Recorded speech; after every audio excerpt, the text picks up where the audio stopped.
અમેરિકાની સરકારે regional centre માટે ખાસ સવલત કરી કે તેઓ જો ડાયરેક્ટલી એમના ન્યૂ કમર્શિયલ એન્ટરપ્રાઇઝમાં કે ઇનડાયરેક્ટલી કે પછી આડકતરી રીતે નોકરી આપે તો પણ ચાલે. અચ્છા, ખબર છે ને દર્શક મિત્રો, નમસ્તે. આજે 20મી સપ્ટેમ્બર 2025 છે અને હું આ ખબર છે ચેનલ હેઠળ તમને દર મહિને જે 1લી, 10મી, 20મી અને 30મીએ અમેરિકાના વિઝા વિશે જાણકારી આપું છું. એ જાણકારી આપવા ફરી પાછો હાજર થયો છું. દર્શક મિત્રો, મારી સાથે છે સંગીતા જોશી. નમસ્તે. તેઓ USA વિઝા વિન્ડોના ચીફ એક્ઝિક્યુટિવ ઓફિસર છે અને અમે બંને હમણાં એટલે કે ગયા મહિને ઓગસ્ટ મહિનાની 27-28મી તારીખે અમેરિકાના મિયામી શહેરમાં જે EB5 એક્સપો ભરાયો હતો એમાં ભાગ લેવા અમને ખાસ આમંત્રણ આપવામાં આવ્યું હતું અને અમે ગયા હતા. ત્યાં લગભગ 100થી 150 જેટલા જુદા જુદા રિજનલ સેન્ટરના પ્રતિનિધિઓ, એમના એટર્નીઓ, એજન્ટો એમને મળ્યા હતા. જે બધા વાતચીત થયેલી હતી એ દરમિયાન અમને EB5 વિશે ઘણું બધું જાણવા મળ્યું હતું. કોન્ફરન્સ EB5 એક્સપો પૂરો થયો પછી અમે મયામીમાં જ આવેલા 2 રિજનલ સેન્ટરો જોયા. ત્યારબાદ ન્યુયોર્કમાં ગયા. ત્યાં ટાઈમ સ્ક્વેર ઉપર, 42nd સ્ટ્રીટ ટાઈમ સ્ક્વેર ઉપર મેનહટનની બરોબર વચ્ચોવચ્ચ જે રિજનલ સેન્ટર આવેલું છે અને જે ટાર્ગેટેડ એમ્પ્લોયમેન્ટ એરિયામાં છે એની અમે મુલાકાત લીધી હતી. અને પછી અમે લાસ વેગાસ ગયા હતા. જુગાર રમવા નહીં, કસિનોમાં રમવા નહીં, પણ ત્યાં આવેલ રિજનલ સેન્ટર જોવા ગયા હતા. અને આ બધું જોઈને અમે આવ્યા ત્યારે સંગીતા જોશી જેઓ મારા પત્ની પણ છે એને મને અનેક સવાલો EB5ને લગતા કર્યા. તો મને થયું કે હું એની એકલીને જાણ કરું એના બદલે ખબર છે એના દર્શક મિત્રોને પણ EB5 પ્રોગ્રામ વિશે સંગીતા જોશીને જે પ્રશ્નો મૂંઝવે છે, જે જાણકારી જોઈએ છે એ તમને બધાને પણ આપું. તો સંગીતા, તારા શું પ્રશ્નો છે કે ને? શરૂઆત કરીએ. ઓ યસ. તો ડૉક્ટર શાહ, સૌથી પહેલો મારો એક જ બેસિક પ્રશ્ન છે અને એ છે કે આ EB5 પ્રોગ્રામ શું છે? વર્ષ 1990માં અમેરિકાની સરકારે એમના જે એમ્પ્લોયમેન્ટ બેઝ પ્રેફરન્સ 4 કેટેગરીઓ હેઠળ ઇમિગ્રન્ટ વિઝા આપવામાં આવે છે એમાં એક 5મી એમ્પ્લોયમેન્ટ બેઝ પ્રેફરન્સ કેટેગરીનો ઉમેરો કર્યો. આને એમણે EB5 બેઝિક પ્રોગ્રામ એવું નામ આપ્યું. આ પ્રોગ્રામ હેઠળ જે કોઈ પણ પરદેશી અમેરિકાના નવા બિઝનેસમાં એટલે કે ન્યૂ કમર્શિયલ એન્ટરપ્રાઇઝમાં આજે જો મોટા શહેરમાં કાર્ય કરતું હોય તો $10,50,000 અને જો 50 પ્રદેશમાં કે ટાર્ગેટેડ એમ્પ્લોયમેન્ટ એરિયામાં કાર્ય કરતું હોય તો $8 લાખનું ઇન્વેસ્ટમેન્ટ કરે. એ ન્યૂ કમર્શિયલ એન્ટરપ્રાઇઝમાં 10 અમેરિકનોને ફૂલ ટાઈમ ડાયરેક્ટલી નોકરી આપે અને એ જાતે એ બિઝનેસ ચલાવે તો એ રોકાણકારને અને એની સાથે સાથે એની પત્ની યા પતિ અને 21 વર્ષથી નીચેની વયના સંતાનોને ગ્રીન કાર્ડ આપવામાં આવે. આમ એમણે જે એમ્પ્લોયમેન્ટ બેઝ પ્રેફરન્સની 4 જુદી જુદી કેટેગરીઓ હતી જેમાં પિટિશન દાખલ કરતા ઇમિગ્રન્ટ વિઝા એટલે કે ગ્રીન કાર્ડ મળી શકે એમાં એક 5મી EB5 બેઝિક પ્રોગ્રામ દાખલ કર્યો. હવે આ પ્રોગ્રામ બહુ ચાલ્યો નહીં કારણ કે પરદેશીને શું ખબર પડે કે અમેરિકામાં કયા સ્ટેટમાં, કયા શહેરમાં રોકાણ કરવું, પછી કયો બિઝનેસ ત્યાં સારો ચાલશે. એ બિઝનેસ માટે શું શું જરૂરિયાતો છે, શું શું લાયકાતો હોવી જોઈએ, એ બિઝનેસમાં 10 અમેરિકનોને ફૂલ ટાઈમ નોકરીમાં રાખવા માટે માણસો મળી રહેશે, આ બધું એમને ચિંતા કરતી હતી. એટલે આ EB-5 programme, EB-5 basic programme બહુ ચાલ્યો નહીં. એટલે વર્ષ 1993માં અમેરિકાની સરકારે એક બીજો EB-5 પાયલોટ પ્રોગ્રામ ઘડ્યો, જેની હેઠળ અમેરિકામાં જે મોટી મોટી કંપનીઓ હોય અને જે લોકો કરોડોના પ્રોજેક્ટ કરતા હોય, હોટેલો બાંધતા હોય, હોસ્પિટલો બાંધતા હોય કે જાત જાતનું કરતા હોય, એ લોકો જો પોતાની જાતને ઇમિગ્રેશન ખાતા જોડે રજીસ્ટર કરાવે અને ઇમિગ્રેશન ખાતું તેઓ કોણ છે, શું કરવા ઈચ્છે છે, આ બધી જાણકારી મેળવીને એમને રેકગ્નાઇઝ કરે, એટલે કે એ રેકગ્નાઇઝ રિજનલ સેન્ટર થાય. તો એ રેકગ્નાઇઝ રિજનલ સેન્ટરમાં રોકાણ કરતા પરદેશી રોકાણકારોને ગ્રીન કાર્ડ પ્રાપ્ત થાય. હવે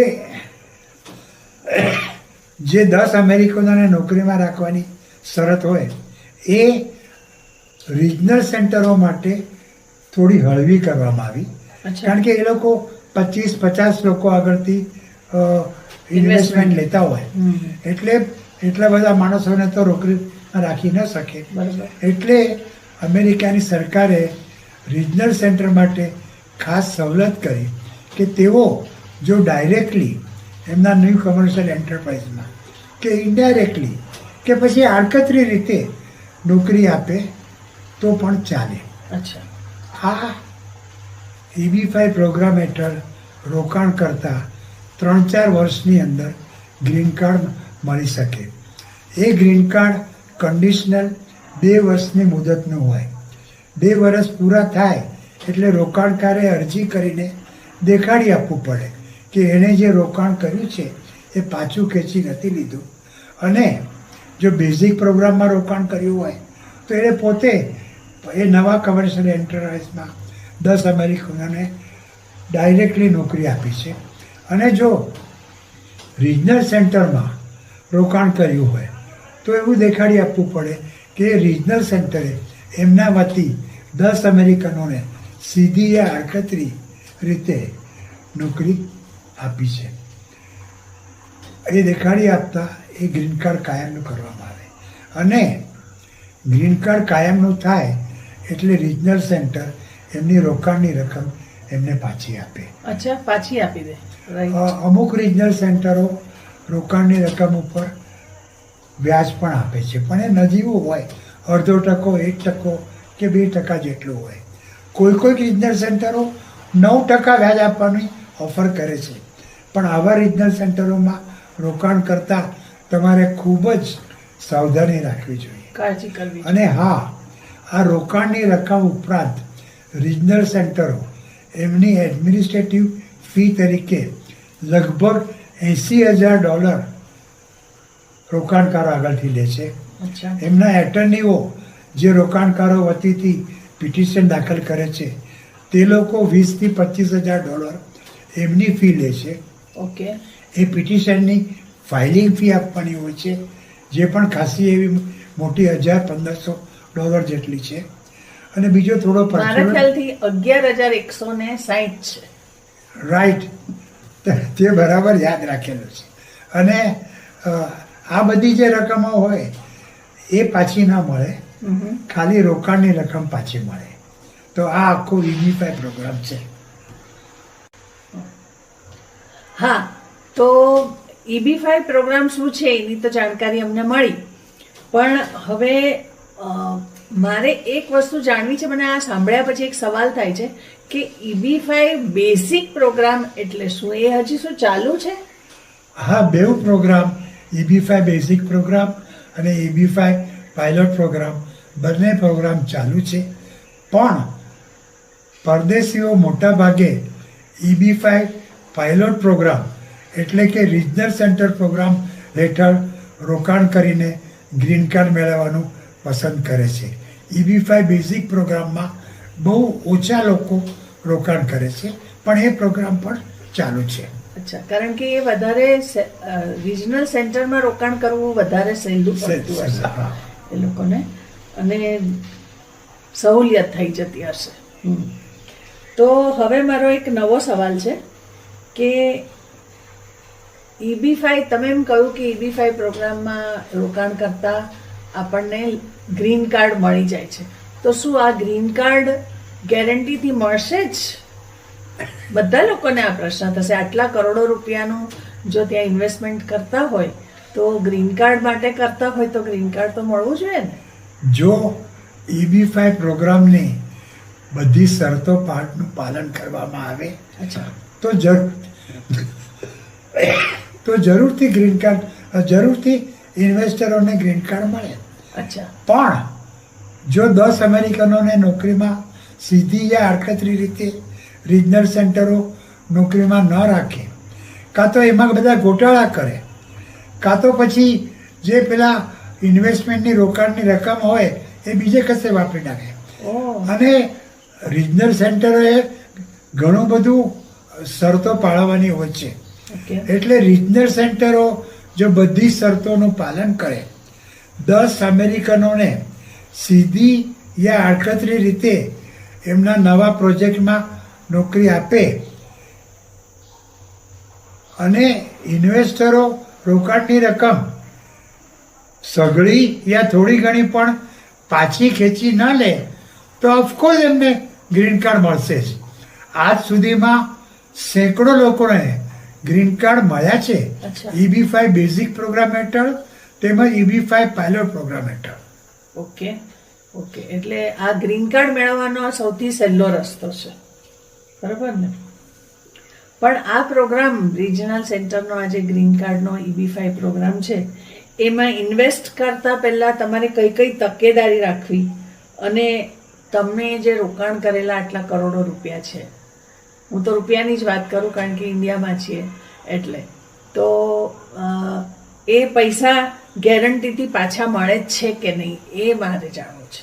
જો આજે અમેરિકામાં લગભગ 1000 જેટલા રિજનલ સેન્ટરો છે.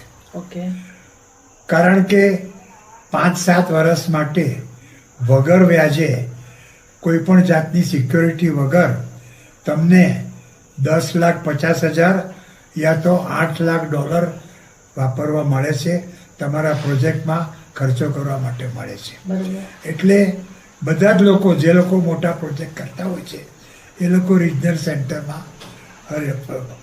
સેન્ટર બનાવવાનું પસંદ કરે છે. અમુક લોકો તો પ્રોજેક્ટ કરતા હોય પણ રિજનલ સેન્ટર પોતે ના ખોલે, પણ જે રિજનલ સેન્ટર ચાલુ હોય એ ભાડે લે અને એ કરે. એટલે રિજનલ સેન્ટરમાં રોકાણ કરતા પહેલા તમારે બરાબર ચકાસી લેવું જોઈએ કે આ રિજનલ સેન્ટર ખરેખર એમનું પોતાનું છે કે એમને ભાડે લીધેલું છે. પ્રમોટરોનો ટ્રેક રેકોર્ડ કેવો છે, આ પહેલાં એમણે કોઈ આવા કામો કર્યા છે, એમણે પોતે આ પ્રોજેક્ટમાં કેટલું રોકાણ કર્યું છે. અમેરિકાની બેન્કોએ, ફાઇનાન્શિયલ ઇન્સ્ટિટ્યુશનોએ આ નવા પ્રોજેક્ટમાં કેટલું રોકાણ કર્યું છે. જે પ્રોજેક્ટ, જે કામ કરવાના હોય છે એ જ્યાં કરે છે ત્યાં ચાલી શકે એમ છે કે નહીં. અને જો 50 ઇન્વેસ્ટરો આગળથી પૈસા લેવાના હોય તો 500 લોકોને, 500 અમેરિકનોને તેઓ સીધી આડકતરી રીતે નોકરીમાં રાખી શકશે કે કેમ, આ બધું તમારે જાણી લેવું જોઈએ. આને ડ્યુ ડિલિજન્સ કહેવાય. એટલે કે રોકાણ કરતા પહેલાં ફક્ત રિજનલ સેન્ટરના પ્રમોટરો તમારા ગામના છે, તમારી નાતના છે, તમારા સગાવાલા છે, તમારા ઓળખીતા છે, એ લોકો તમને આટલી છૂટ આપે છે એટલે રોકાણ નહીં કરવું જોઈએ. પૂરેપૂરી ચોકસાઈ કરવી જોઈએ, ડ્યુ ડિલિજન્સ કરવું જોઈએ અને પછી રોકાણ કરવું જોઈએ. અને સૌથી અગત્યની વાત તો એ છે કે રોકાણની રકમ વ્હાઇટની હોવી જોઈએ. તમે જાતે કમાયેલા પૈસા હોય, બાપ દાદાની મિલકતમાં તમને મળેલી હોય, તમે પ્રોપર્ટી વેચીને પૈસા મેળવ્યા હોય, તમને કોઈએ ગિફ્ટ આપ્યા હોય, કોઈએ લોન આપી હોય, અમેરિકામાં પણ લોન આપી હોય કે કશેથી પણ લોન આપી હોય તો ચાલે, પણ એ બધા પૈસા વ્હાઇટના હોવા જોઈએ. તમને કોઈ ગિફ્ટ આપે કે તમને કોઈ લોન આપે તો એમની આગળ એ પૈસા ક્યાંથી આવ્યા, એમના એ પૈસા વ્હાઇટના હોવા જોઈએ. આ સગળું દેખાડી આપવાનું રહેશે. એટલે ડ્યુ ડિલિજન્સ કરાવવું જોઈએ, પાથ ઓફ ફંડ્સ અને source of fund A checkup કરાવવું જોઈએ અને પછી રોકાણ કરવું જોઈએ. તો તમને તમારા રોકાણના પૈસા પાછા મળવાની પૂરેપૂરી શક્યતા રહેશે. પણ EB-5નો એક મુખ્ય શરત એ છે કે તમારું રોકાણ જોખમમાં રહેલું હોય છે. Your investment is at risk. આજથી તમારે પૂરતી ચોકસાઈ કર્યા બાદ જ રોકાણ કરવું જોઈએ. કોઈ EB-5 પ્રોગ્રામ કરનારાઓ તમને કહે કે અમે તમને આટલું 9% વ્યાજ આપશું. અમારે અહીંયા ઇન્ડિયામાં આ પ્રોપર્ટી છે, જો તમને પૈસા પાછા ના મળે તો તમે આ પ્રોપર્ટીનો કબજો લઈ શકશો. તમને એડમિનિસ્ટ્રેટિવ ફી જે સામાન્ય રીતે બધા $80,000 લે છે, અમે 70,000 લઈશું, 60,000 લઈશું. તમારા એટર્નીની ફી અમે આપશું. આવી બધી લાલચો આપે છે, તો એ લાલચોમાં ફસાવવું ન જોઈએ. ઓકે, ડ્યુ ડિલિજન્સ કરાવવું જોઈએ. પ્રોજેક્ટ કેવો છે એ જાણી લેવું જોઈએ. પ્રમોટરો કેવા છે એ જાણી લેવું જોઈએ. અને પછી જ સમજી વિચારીને રોકાણ કરવું જોઈએ. Good good. એટલે ખૂબ બધું ધ્યાન રાખીને પૈસા, કારણ કે આપણા કરોડો રૂપિયાનો સવાલ છે. હવે એક ખાસ સવાલ, અને આ કદાચ છેલ્લો સવાલ છે, જો પછી કોઈ નવો પ્રશ્ન ન ઉદ્ભવે તો કે કયા દેશના લોકો સૌથી વધારે EB-5માં રોકાણ કરે છે? બહુ જ સરસ સવાલ તમે કર્યો અને ખાસ જાણવા જેવું છે. વર્ષ 1990માં જ્યારે EB-5 બેઝિક પ્રોગ્રામ દાખલ કરવામાં આવ્યો અને 1993માં EB-5 પાયલોટ પ્રોગ્રામ દાખલ કરવામાં આવ્યો, ત્યારે ભારતીયોએ આ પ્રોગ્રામમાં ઇન્વેસ્ટ કરવાનું ટાળ્યું હતું. અચ્છા. તેઓ વિચાર કરતા હતા કે આ ખીણ છે, એમાં કૂદકો મારું કે નહીં, અને એ વિચાર કરતા જ રહ્યા. અને ચીનાઓએ પુષ્કળ રોકાણ કર્યું, એટલું બધું રોકાણ કર્યું કે એમને ગ્રીન કાર્ડ મેળવવા માટે 10-10, 12 વર્ષ વાટ જોવાનો પ્રસંગ આવ્યો. ધીરે ધીરે ભારતીયોને આ પ્રોગ્રામની અગત્યતા સમજાઈ. અને તમને જાણીને કદાચ આશ્ચર્ય થશે, પણ છેલ્લા 15 વર્ષમાં EB-5 પ્રોગ્રામ હેઠળ કુલ 5 દેશોએ 90%થી વધુ રોકાણ કર્યું છે. અને આ 5 દેશોમાં ભારત સૌથી આગળ છે. એટલે 15 વર્ષથી ભારતીયો EB-5 પ્રોગ્રામમાં રોકાણ કરે છે. હવે તમે પૂછશો કે અચાનક કેમ ભારતીયો આટલું બધું રોકાણ કરવા લાગ્યા, 8 કરોડ ને 9 કરોડનું રોકાણ કરવા લાગ્યા? તો એનું કારણ છે, ભારતમાંથી ફેમિલી બેઝ પ્રેફરન્સ કેટેગરી હેઠળ પુષ્કળ લોકો જાય છે. આજે ભારતીયોની વસ્તી અમેરિકામાં ખૂબ વધી ગઈ છે. અને જે ભારતીય ત્યાં જાય છે, ત્યાંનો ગ્રીન કાર્ડ ધારક બને છે કે સિટીઝન બને છે, તેઓ પોતાની પત્ની યા પતિ, સંતાનો, મા બાપો, ભાઈ બહેનો માટે ફેમિલી બેઝ પ્રેફરન્સ કેટેગરી હેઠળ પિટિશનો દાખલ કરે છે. અને આથી આ સંખ્યા ખૂબ વધી જવાથી લાઈન ખૂબ વધી ગઈ છે. એટલે આજે જો એક ભાઈ પોતાના બીજા ભાઈ ઇન્ડિયન ભાઈ માટે ફેમિલી ફોર્થ પ્રેફરન્સ કેટેગરી હેઠળ પિટિશન દાખલ કરે તો એની હેઠળ એના ભાઈને ઇમિગ્રન્ટ વિઝા મેળવતા, ગ્રીન કાર્ડ મળતા 15થી વધારે વર્ષો લાગે છે. એટલે આટલા બધા વર્ષો વાટ જોવાનું લોકોની તૈયારી ન હોય, એટલે લોકો EB-5 પ્રોગ્રામ હેઠળ રોકાણ કરવા લાગ્યા છે. જે લોકો H-1B વિઝા ઉપર અમેરિકામાં ગયા હોય છે એમના માલિકો એમના લાભ માટે એમ્પ્લોયમેન્ટ બેઝ પ્રેફરન્સ કેટેગરી હેઠળ ગ્રીન કાર્ડનું પિટિશન દાખલ કરે છે. આમાં પણ વર્ષોની વાટ જોવી પડે છે. બરોબર. એટલે વિદ્યાર્થીઓ ત્યાં ભણતા હોય અને ભણ્યા પછી 3 વર્ષ કે 1 વર્ષ એમને પેલું ઓબ્સર્વ પ્રેક્ટિકલ ટ્રેનિંગ પીરિયડ મળતો હોય. બરોબર. પણ 1,00,000 2 લાખ વિદ્યાર્થીઓ હોય તો એ બધાને ક્યાંથી નોકરી મળે? એટલે ઓબ્સર્વ પ્રેક્ટિકલ ટ્રેનિંગ પીરિયડમાં જો એમને નોકરી 90 દિવસની અંદર ના મળે તો ભારત પાછા આવી જવું પડે. આથી વિદ્યાર્થીઓ માટે પણ એમના મા બાપો આ EB-5 પ્રોગ્રામ હેઠળ રોકાણ કરે છે. આ કારણસર છેલ્લા 15 વર્ષોથી સૌથી વધુ રોકાણ કરનાર દેશ ભારત છે.